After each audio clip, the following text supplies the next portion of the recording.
आज आपण अस्सल गावरान पद्धतीने तवा बेसन कसं करायचं ते पाहणार आहोत। इथे मी 5 ते 6 हिरव्या मिरच्या, 10 ते 12 लसूण पाकळ्या, एक छोटी वाटी शेंगदाणे घालून छान असं ब्लॅक स्पॉट येईपर्यंत परतून घ्यायचं। अद्रक, जिरे, 1 चमचा तेल, चवीनुसार मीठ घालून छान असं खमंग परतून एका प्लेटमध्ये काढून थंड करून मिक्सरला फिरवून घ्यायचं। तवा गरम झाला की तेल घालून घ्यायचं। तेल छान असं कडकडीत गरम झालं की राई, जिरे, कढीपत्ता, चिरलेला कांदा घालून छान असा गोल्डन रंगावर फ्राय करून पाव चमचा हिंग, अर्धा चमचा धने पावडर, अर्धा चमचा गरम मसाला, पाव चमचा हळद घालून सगळे मसाले छान असं तेल सुटेपर्यंत फ्राय करून घ्यायचे। मिरचीचे वाटण घालून सगळं असं व्यवस्थित परतून घ्यायचं। 1 ग्लास कोमट पाणी घालून व्यवस्थित असं मिक्स करून एक उकळी येऊन द्यायची।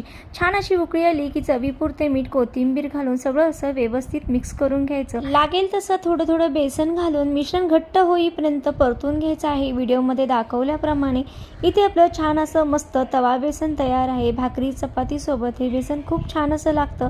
तुम्ही सुद्धा एकदा नक्की करून पहा। धन्यवाद।